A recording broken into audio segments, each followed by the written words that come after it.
Hi, Grandma here, reading To Kill a Mockingbird, Chapter 6.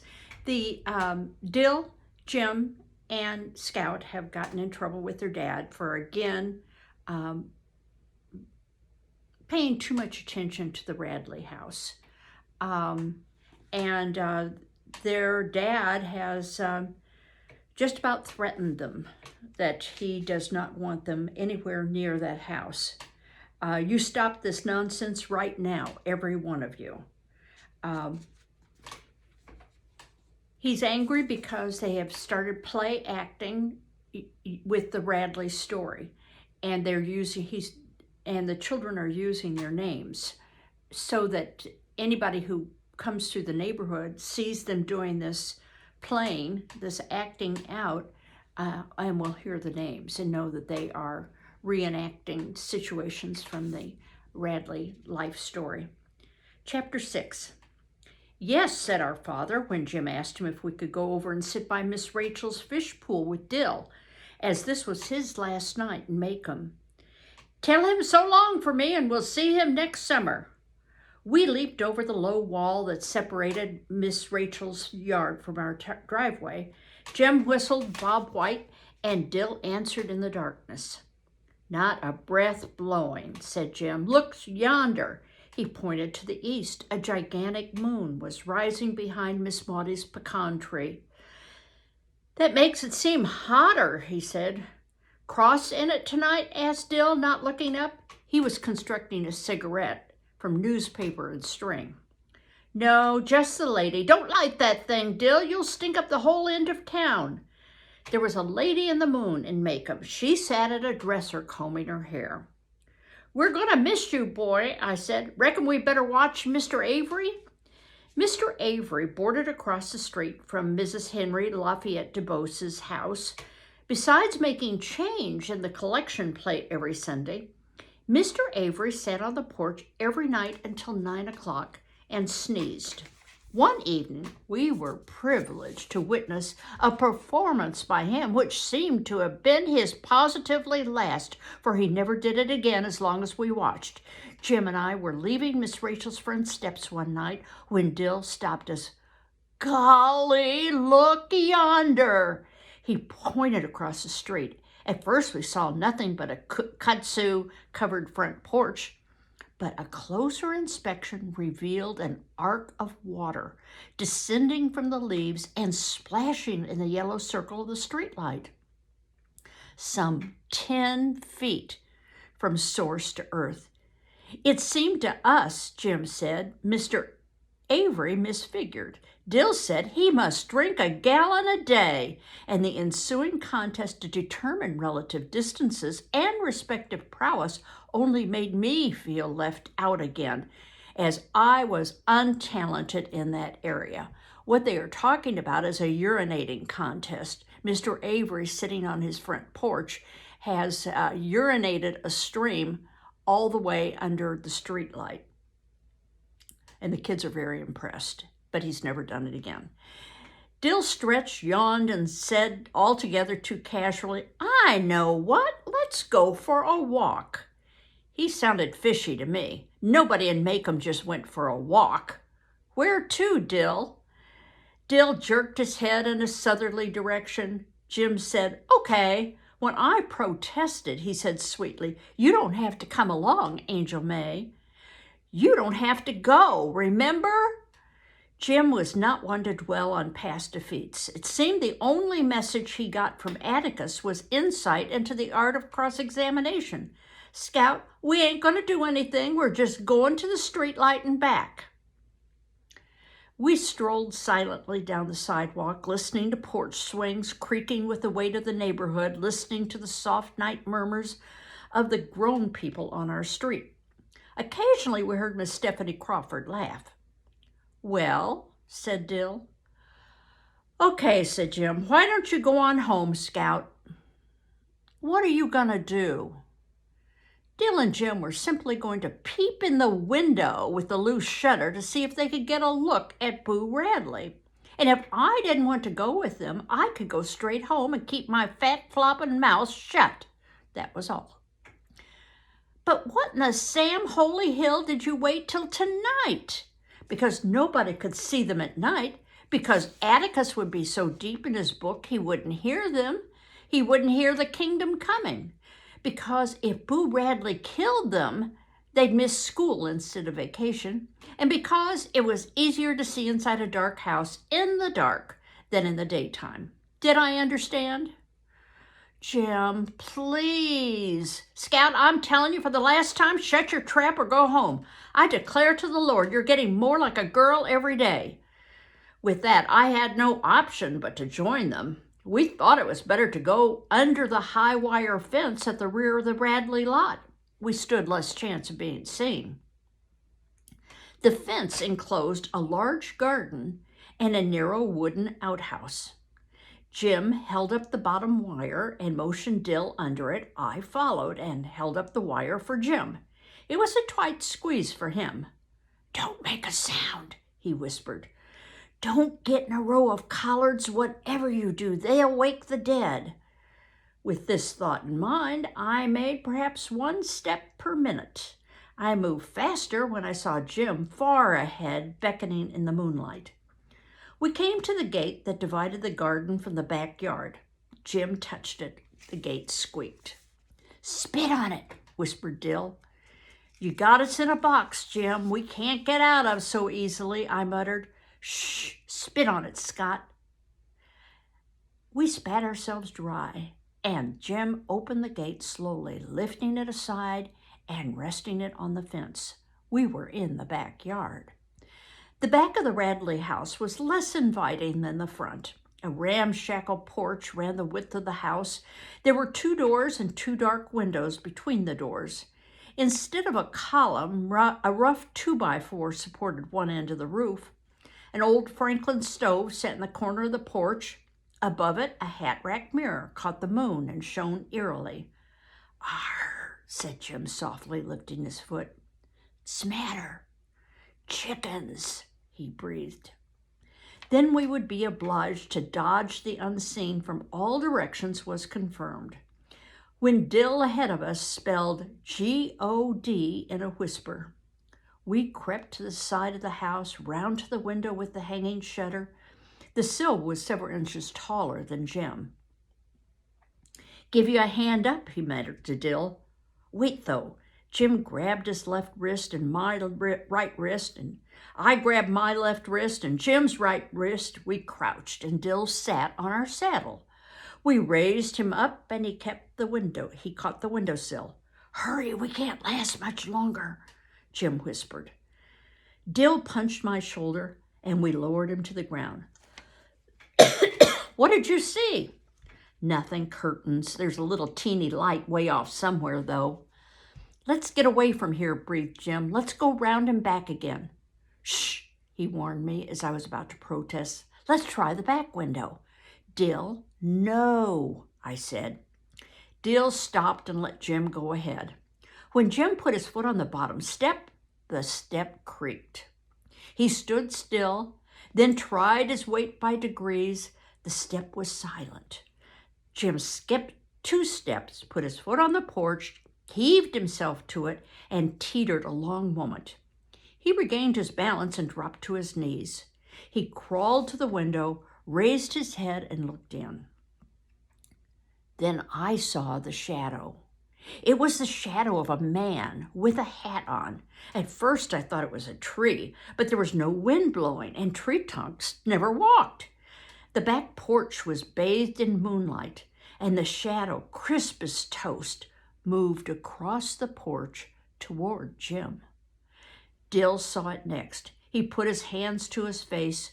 When it crossed Jem, Jem saw it. He put his arms over his head and went rigid. The shadow stopped about a foot beyond Jem. Its arm came out from its side, dropped, and was still. Then it turned and moved back across Jem, walked along the porch and off the side of the house, returning as it had come. Jem leaped off the porch and galloped toward us. He flung open the gate, danced Dill and me through, shooed us between 2 rows of swishing collards.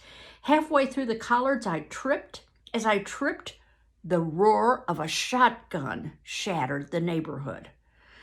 Dill and Jem dived beside me. Jim's breath came in sobs. "Vince, by the schoolyard. Hurry, Scout." Jem held the bottom wire. Dill and I rolled through and were halfway to the shelter of the schoolyard solitary oak when we sensed that Jem was not with us. We ran back, found him struggling in the fence, kicking his pants off to get loose. He ran to the oak tree in his shorts, his underwear. Safely behind it, we gave way to numbness, but Jim's mind was racing. "We gotta get home. They'll miss us." We ran across the schoolyard, crawled under the fence to deer's pasture behind our house, climbed our back fence, and were at the back steps before Jim could let us pause to rest. Respiration normal, the three of us strolled as casually as we could to the front yard. We looked down the street and saw a circle of neighbors at the Radleys' front gate. "We better go down there," said Jim. "They'll think it's funny if we don't show up." Mr. Nathan Radley, that's Boo's brother, was standing inside his gate, a shotgun broken across his arm. Atticus was standing beside Miss Maudie and Miss Stephanie Crawford. Miss Rachel and Mr. Avery were nearby. None of them saw us come up. We eased in beside Miss Maudie. She looked around and said, "Where were you all? Didn't you hear the commotion?" "What happened?" asked Jim. "Mr. Radley shot at a Negro in his collard patch." "Did he hit him?" "No," said Miss Stephanie. "Shot in the air. Scared him pale, though. Says if anybody sees a white nigger around, that's the one. Says he's got the other barrel waiting for the next sound he hears in that patch. And next time he won't aim high, be it dog, nigger, or Jim Finch." "Ma'am?" asked Jim. Atticus spoke. "Where's your pants, son?" "Pants, sir?" "Pants." It was no use. In his shorts before God and everybody, I sighed. "Ah, Mr. Finch?" In the glare from the streetlight, I could see Dill hatching one. His eyes widened. His fat cherub face grew rounder. "What is it, Dill?" asked Atticus. I won 'em from him," he said vaguely. "Won them? How?" Dill's hand sought the back of his head. He brought it forward and across his forehead. "We were playing strip poker up yonder by the fish pond," he said. Jim and I relaxed. The neighbors seemed satisfied. They all stiffened. But what was strip poker? We had no chance to find out. Miss Rachel went off like the town fire siren. "Do Jesus, Dill Harris, gambling by my fish pool. I'll strip poker you, sir."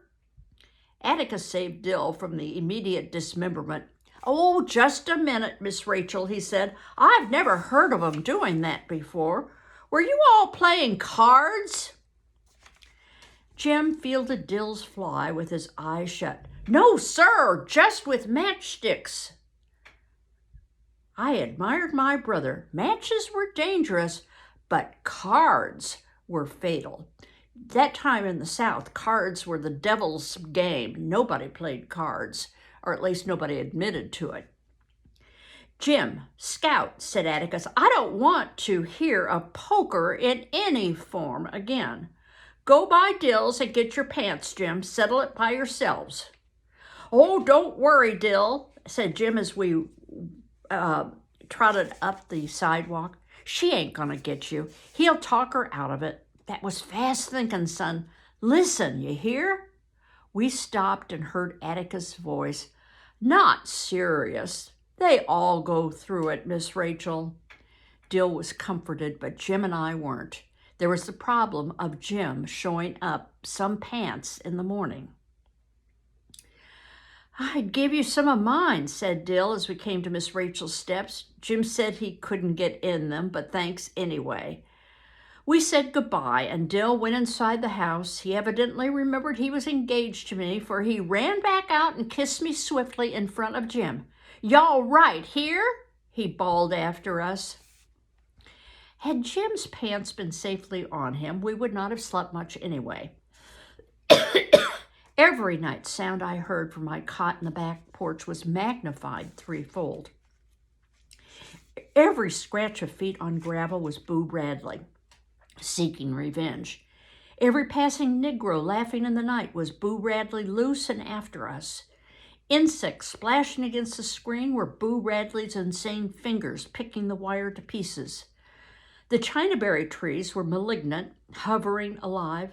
I lingered between sleep and wakefulness until I heard Jem murmur, "Sleep, little Three Eyes. Are you crazy? Shh, Atticus, slide out." In the waning moonlight, I saw Jem swing his feet to the floor. "I'm going after him," he said. I sat upright. "You can't. I won't let you." He was struggling into his shirt. "I've got to. You do it and I'll wake up Atticus. You do and I'll kill you." I pulled him down beside me in the cot. I tried to reason with him. "Mr. Nathan's gonna find him in the morning, Jem. He knows you lost him. When he shows him to Atticus, it'll be pretty bad. That's all there is to it. Now go on back to bed." "That's what I know," said Jem. "That's why I'm going after him." I began to feel sick. Going back to that place by himself, I remembered Miss Stephanie. Mr. Nathan had the other barrel waiting for the next sound he heard, be it nigger, dog. Jem knew that better than I. I was desperate. "Look, it ain't worth it, Jem. A licking hurts, but it don't last. You'll get your head shot off, Jem, please." He blew out his breath patiently. It's like this, Scout," he muttered. "Atticus ain't ever whipped me since I can remember. I want to keep it that way." So the problem that Jem is having is he has so much respect for his father. He doesn't want to lose that respect by getting a spanking. This was a thought. It seemed that Atticus had threatened us every other day. "You mean he's never caught you at anything?" "Maybe so, but I just want to keep it that way, Scout. We shouldn't have done that tonight, Scout." It was then, I suppose, that Jem and I first began to part company.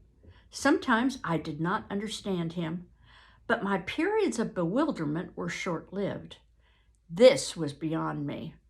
"Please," I pleaded, "can't you just think about it for a minute by yourself on that place?" "Shut up. It's not like he's never going to speak to you again or something. I'm going to wake him up, Jem. I swear I am." Jem grabbed my pajama collar and wrenched it tight. "Then I'm going with you," I choked. "No, you ain't. You'll just make noise." It was no use. I unlatched the back door and held it while he crept down the steps.